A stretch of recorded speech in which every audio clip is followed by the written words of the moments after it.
Hey guys, this is Natalie with Treasures of Minnie, and today we're going to be making a Christmas card that is also a gift card holder. This is what the finished product is going to look like, and it is made from a small paper bag. So not only will it hold a gift card, but it'll also hold your family Christmas picture as well. Now, I was watching a video and you can see her name here at the bottom. It's Jan with Acrylic Pouring Studios. And she made a beautiful background using this technique that I'm going to use. Hers looks a lot better than mine, but it was my inspiration. So I wanted to go ahead and tell you. And she does some things that are a lot different as well. But the minute I watched the video, I was like, that would make a beautiful wintry sky. Now, I didn't end up using, well, yeah, I kind of did use it as a sky.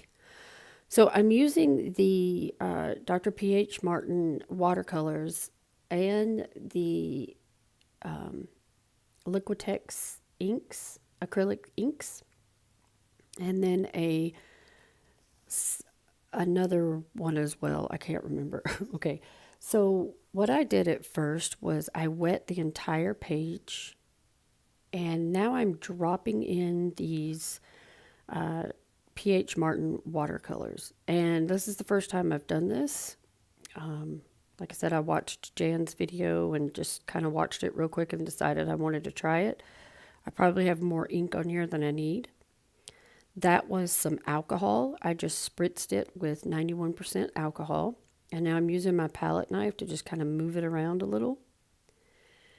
And now I'm using that acrylic ink in like a shimmery silver or a shimmery white pearl color. And this is the Liquitex silver acrylic inks. I'm going to drop that in as well. And you can see how reactant it is. This is the P.H. Martin's white, and look how it reacts. And then I'm going to take a straw and I'm just going to blow my color all around. I even tilt the pad at one point. This watercolor pad is like a block, so the pages are stuck together until you pull it apart, which I'm going to let you see me do that in a second. I'm taking a baby wipe and I'm just kind of blotting up the extra that's on the page. And here it is. I'm going to take my palette knife. This top corner is where it's not stuck. And you can just take your palette knife and rub it around the edges and it'll pull up. I really like watercolor blocks. You don't have to tape your paper down. Excuse me. So this is the base of the card, and the paper bag, I cut off the top of it. I wanted this to be about the size of an A2, so I measured it down and then cut off the top. And this is what it would look like with the little flap. Actually, I'm going to get a different paper bag and show you. So this is a paper bag not cut, and like you were going to open it. I took some Tombow Mono and I glued just these edges together on this side. I didn't glue the flap down, just the inside edge right through here. Then I cut off the extra that I didn't need, and then you'll still have this flap up. And the reason I haven't glued that flap yet is because I want to put some paper behind it before I glue it down to make the pocket. So I'm going to go ahead and take this piece that we painted, and I'm going to measure it and cut the panels out. This is where they're going to go. I'm going to lay one here. And when I get that one glued down, I can glue down that little pocket as well. And then this one will go on top. But I decided that I wanted you to be able to, I wanted to edge it. So I took a Deco Art silver paint pen. And I'm using my ruler just so that I can keep a straight line. Because I tried to do it by hand and it wasn't straight. So I'm going back and redoing it. And I did that to both pieces. It almost kind of looks like a photo. You know how a photo has a white edge around it? That's kind of the way it looks. So I did both pieces, and now with my Tombow Mono multi-glue, I'm going to glue the pieces down on my paper bag. So this piece is going to go under that flap, and because I am going to glue that flap down, you don't have to cut the piece as big as the entire thing, because you're not going to be able to see. As you can see here, now I'll glue the sides down, and this is what's going to make the gift card holder. So this pocket's not real deep. It's perfect for a gift card.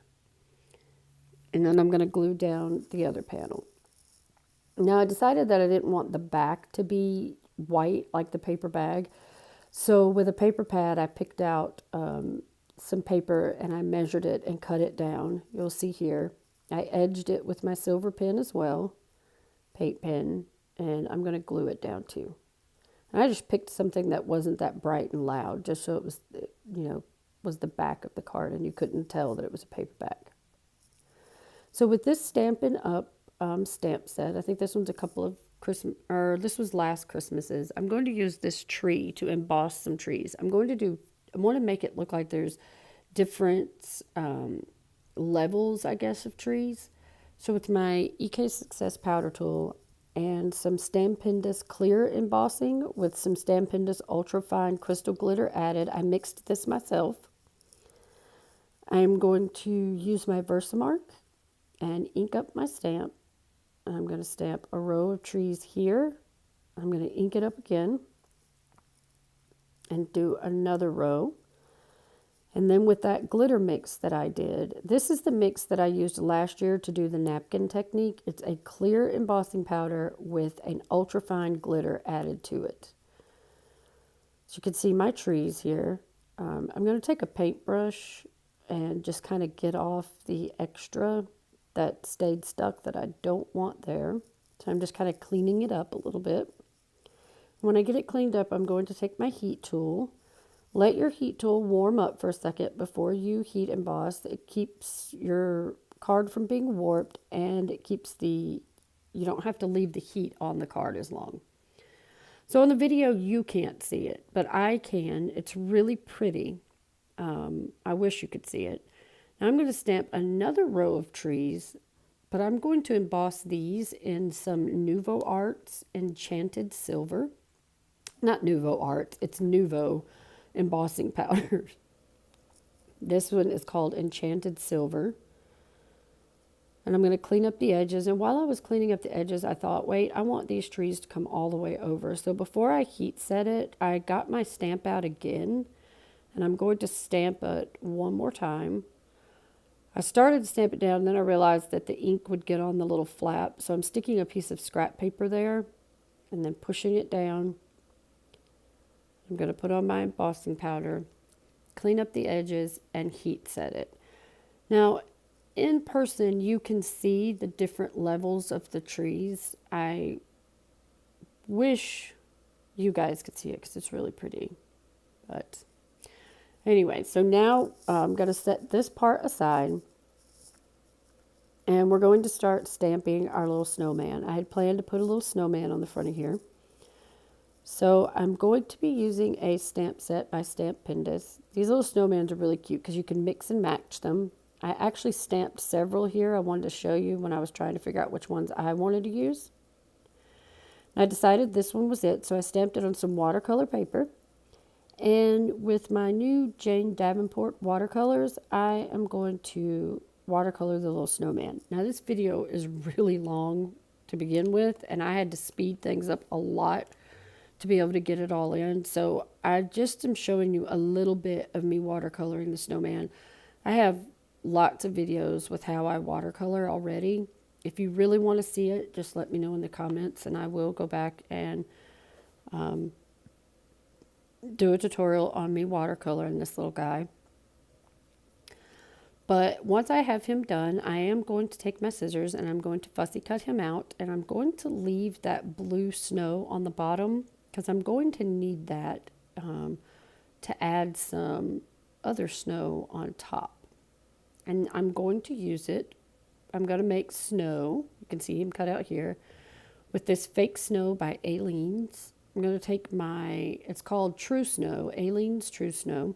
I'm going to take my palette knife and I'm just going to pile it up down here at the bottom, just making it look like snow. There's really no rhyme or reason. I'm just piling it up. And after I do that, I'm going to pop my little snowman up on some like dimensionals. Oh, wait. I decided I wanted the trees to look like that. And while I was sitting there, I had my fan brush on my table. And I was like, wow, I could make it look like there's snow on the trees. So I'm just dipping my fan brush in the true snow and adding it on here. Wash it immediately, because if you don't, it's ruined. So now I'm going to pop my little snowman up, and I'm going to add him right here. But you can see that he is higher than the snow, and his little snow part sticks up and it doesn't match. But I left it there so that I could come back in with the true snow and have a guideline of how to like pile it up around him. And because it's piling up around him, it looks like he's literally like in the snow. It looks really good. And I just take it all the way up to the bottom of his sweater.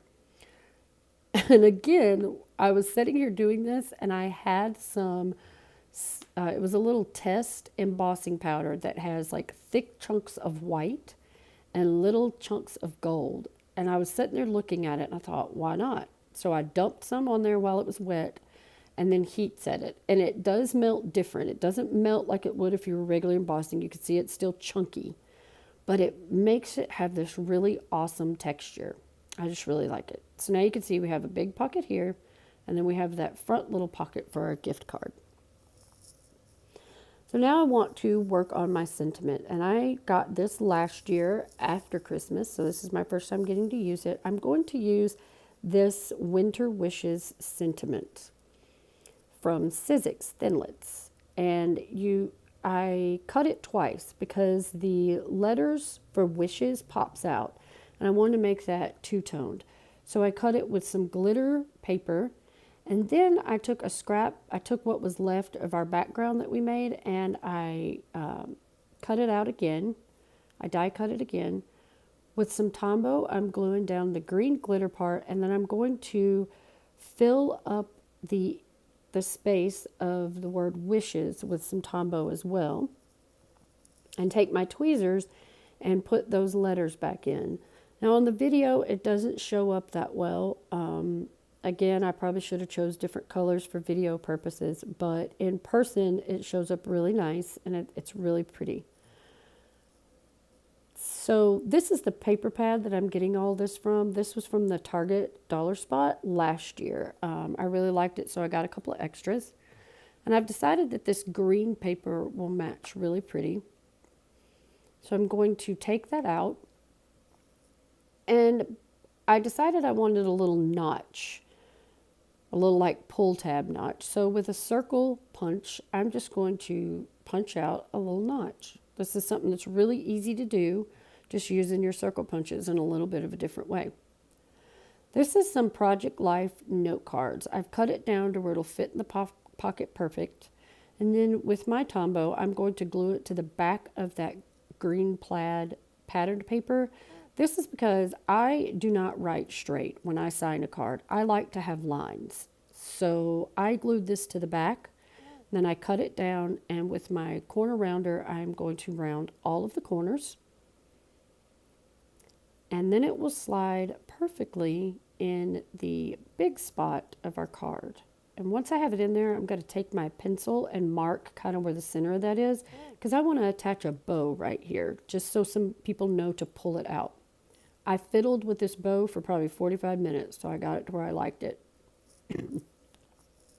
Now, normally I would glue this down, but I have some colored staples, so I chose green, and I'm going to staple this bow down only because this bow is going to be pulled on a lot, and I felt like it would come off with the glue. However, I didn't like the way the staple looked, so I had some little snowflake embellishments, and with my hot glue, I did glue down the snowflake. I think because I'm gluing it on top of like a silk fabric, it's going to stick really well. This is also some stickers that I had from last year. They're like dimensional stickers. I am going to scatter some of these little diamond shapes and snowflakes around on the card. And I had put some of those diamond shapes on the blue part where our gift card's going, but here I changed my mind and decided to put these little holly berries there instead. I didn't want anything to get in the way of the gift card, and I thought these just looked better than the little diamonds. Sorry about my cough, I really am. So some of the last little touches, details that I made is I took my glossy accents and I went over the letters for wishes, And I also went over my snowman. I went over the pom-pom on the top of his hat, all of the red trim, his little carrot nose, and his eyes and mouth with glossy accents. I like to do this. I think it just gives some texture and something. I don't know. I can't think of the word I'm looking for. It gives the card some pizzazz, I guess. I don't know. So here's our finished card, and I'm very excited about this. I am so glad that I saw Jan's video and it gave me the inspiration because I had no idea what I was going to do. So as you can see, this is a hotel key, but it's the same size as a card. And if you take some photo corners, this is a mat for your family Christmas photo, and then you can sign it on the back. So yeah, you can get you some little photo corners, put your picture there, and your little gift card fits perfectly in the front. It did come out to be a little bigger than an A2 size card, so you would need a little bit bigger envelope. But I think this is absolutely adorable. I'm in love with this card.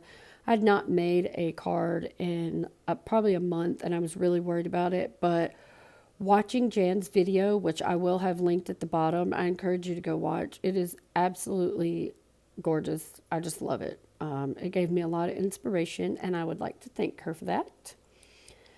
But anyway, so this is our card. Please give me a thumbs up and hit subscribe and share this video with your friends.